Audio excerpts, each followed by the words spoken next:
Et il y a des lundis matins, c'est calme. Des fois, c'est même un peu trop calme.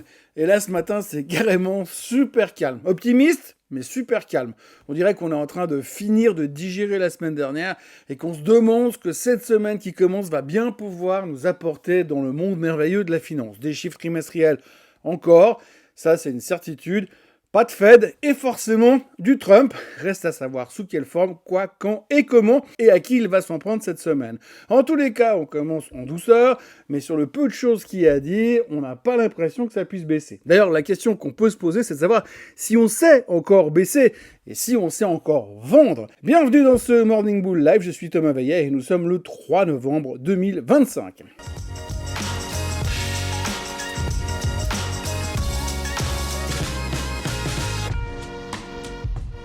Alors avant toute chose, ce que vous allez entendre et voir dans cette vidéo n'est pas un conseil financier, c'est mon avis, mon analyse et parfois mon humeur du jour. Par contre, si vous voulez comprendre la bourse, là, vous êtes au bon endroit. Surfer sur la vague de la hausse, c'est exactement ce qu'on fait depuis 6 mois. On est le 3 novembre 2025, les marchés viennent d'enchaîner un 6e mois de hausse consécutive et on attaque novembre avec un immense sourire aux lèvres. Les résultats sont globalement bons, les investisseurs sont contents, même si dès qu'une entreprise déçoit un peu, le marché la démonte. Mais bon, c'est la bourse, schizophrène, mais euphorique. Et ça, on l'a bien remarqué la semaine dernière. On pardonne pas, on pardonne plus les déceptions, mais par contre, on a de la peine à saluer les victoires. Regardez juste les chiffres de Microsoft, tout est dit. La Fed a baissé les taux, Trump et Xi ont signé la paix, temporaire évidemment, et pendant ce temps-là, le shutdown américain continue. Demain soir, d'ailleurs, on battra le record historique de durée de shutdown. Mais visiblement, ça n'inquiète personne. Les marchés s'en fichent. Jusque-là, tout va bien. Ce matin, les futurs américains sont en hausse, le Japon est fermé, les chiffres chinois sont moyens, et la Fed, la semaine dernière, nous a sorti un petit suspense de fin de série.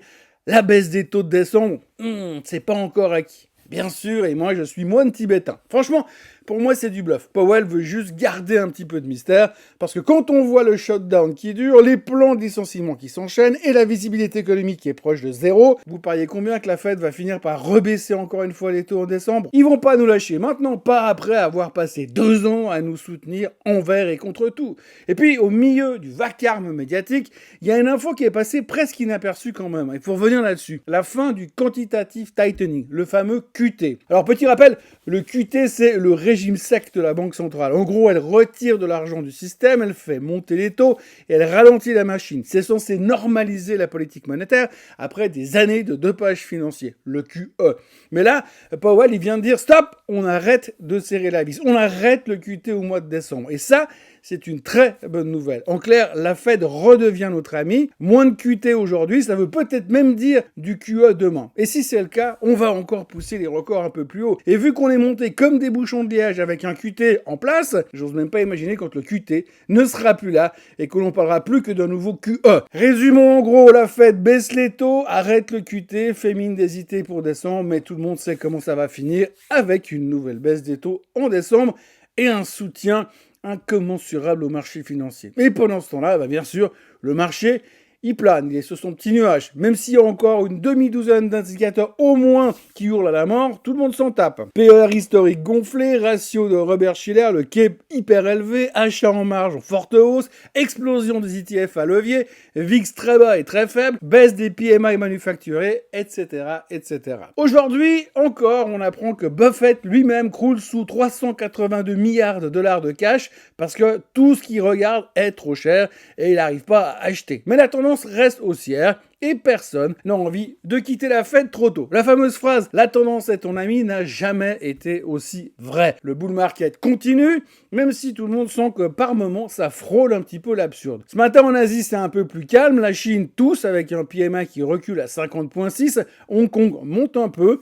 Le Japon est fermé, mais au plus haut de tous les temps depuis vendredi soir. Mais par contre, la Corée du Sud est en train d'exploser. Les exportations en hausse de 3,6%. Les semi-conducteurs en feu, plus 25% à l'intérieur des exportations. Et le Kospi qui signe un nouveau record historique. Bref, Séoul, là aussi, surfe sur la vague techno, pendant que Pékin rame à relancer son économie. Le pétrole est repassé au-dessus des 61 $. L'or est à 4026 et des poussières. Le Bitcoin fatigue autour des 107 500. Et le 10 ans américain, pour l'instant, se cale à 4,10. Pas de gros chiffres macro cette semaine. Shutdown oblige, bien sûr. Alors cette semaine, on aura les chiffres ADP, et c'est ce qui va se rapprocher le plus des NFP habituels. D'habitude, on ne les regarde pas trop, mais là, on va devoir se les faire parce qu'il y a pratiquement plus que ça pour avoir un semblant de vision sur l'économie. Et puis on continuera bien sûr avec les chiffres trimestriels, il y a plus de big names qui vont sortir, mais quand même des noms comme Uber, McDo et Palantir, entre autres. D'ailleurs, Palantir sort ce soir after close et ce sera sûrement hyper intéressant. Oui, parce que Palantir est au plus haut de tous les temps et ce, à 12 heures de ses publications trimestrielles. Chez Palantir, on connaît visiblement pas bien la notion de gravité. La boîte a explosé tous les pronostics au deuxième trimestre et annonce pour le troisième une croissance record de 50% sur un an. Résultat, le titre s'est envolé jusqu'à maintenant, plus 165% depuis janvier et plus 380% sur 12 mois. Grosso modo, un SpaceX boursier. Certains commencent à se demander combien de temps le miracle peut continuer. La vraie question, c'est pas de savoir si Palantir est brillant, mais plutôt combien d'années on est prêt à attendre avant de revoir du rendement réel. Selon certains calculs, à ces niveaux de valorisation délirants, il faudra au moins 4 ans avant de revoir un vrai effet de capitalisation. Et plus la boîte grossit, plus il devient difficile de garder ce rythme de croissance de dingue. Le message est simple, même à 30 ou 40% de croissance annualisée, ça ne suffira plus. Pour justifier son prix actuel, Palantir doit prouver que 50% de croissance annuelle, c'est désormais la norme pendant les années à venir. Pas l'exception, la norme. Autant vous dire que la barre est quand même relativement haute pour ce soir. Bref, Palantir continue de briller, bien sûr, mais à ce rythme, il va falloir inventer la croissance éternelle pour justifier le prix du billet. Le plus bullish des bullish parie sur un 215 $, 15 $ de hausse sur le prix actuel, et le plus négatif parie sur un retour sur le 45. Autant vous dire qu'on aura de quoi s'amuser après les chiffres de Palantir ce soir. Alors bien sûr, c'est difficile de savoir ce qu'ils vont annoncer, mais une chose est certaine, il va pas falloir décevoir, ni faire une guidance molle, ne serait-ce que pour réussir à rester à 200 $. Bref, pour l'instant, semaine calme, marché très haut, fête bienveillante, et tant que tout le monde croit que ça peut durer, eh ben ça dure. Alors pour l'instant, on va continuer à surfer la vague. La tendance est notre amie, rappelons-le encore une fois, mais attention quand même à pas se fracasser sur les rochers à force de trop vouloir rester sur la planche. Allez, bonne journée à tous, bon début de semaine, et souvenez-vous, quand tout semble aller contre vous, rappelez-vous quand même que l'avion décolle toujours face au vent. N'oubliez pas non plus de vous abonner à la chaîne Swissquote en français, de liker cette vidéo et de la partager. Vous pouvez aussi bien sûr la commenter, et nous on se retrouve bien sûr demain pour de nouvelles aventures. Allez, bye bye. Ce contenu s'adresse aux personnes familières avec les marchés financiers et les instruments financiers et est fourni à titre informatif uniquement. L'idée présentée, y compris les commentaires de marché, données de marché et observations, ne constitue pas un produit de recherche de la part d'un département de recherche de Swissquote ou de ses affiliés. Ce matériel vise à mettre en lumière les mouvements du marché et ne constitue en aucun cas un conseil en investissement juridique ou fiscal. Si vous êtes un investisseur particulier ou si vous manquez d'expérience dans le trading de produits financiers complexes, il est recommandé de consulter un conseiller agréé avant toute décision financière. Ce contenu n'a pas pour objectif de manipuler le marché ni d'encourager un comportement financier spécifique. Swissquote ne garantit en aucun cas la qualité, l'exactitude, l'exhaustivité ou l'absence de violation de ce contenu. Les opinions exprimées sont celles du consultant et sont fournies à des fins éducatives uniquement. Toute information liée à un produit ou à un marché ne doit être interprétée comme une recommandation d'une stratégie d'investissement ou d'une transaction. Les performances passées ne garantissent pas les résultats futurs. Swissquote, ses employés et représentants ne sauraient en aucun cas être tenus responsables de tout dommage ou perte, directe ou indirecte, résultant des décisions prises sur la base de ce contenu.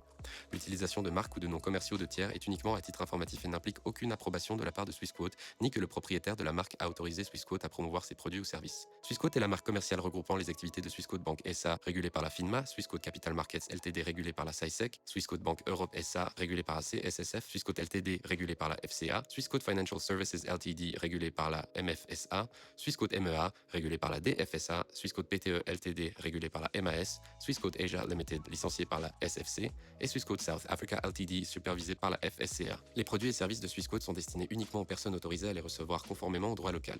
Tout investissement comporte un risque. Le risque de perte en tradant ou en détenant des instruments financiers peut être important. La valeur des instruments financiers, y compris mais sans s'y limiter actions, obligations, crypto-monnaies et autres actifs, peut fluctuer à la hausse comme à la baisse. Il existe un risque important de perte financière lors de l'achat, de la vente, du staking ou de l'investissement dans ces instruments. Swissquote ne recommande aucun investissement, transaction ou stratégie en particulier. Les CFD sont des instruments complexes comportant un risque élevé de perte rapide en raison de l'effet de levier. La grande majorité des comptes de clients de détail subissent des pertes en capital lors du trading des CFD. Vous devez vous assurer que vous comprenez le fonctionnement des CFD et que vous pouvez vous permettre de prendre un risque risque élevé de perte.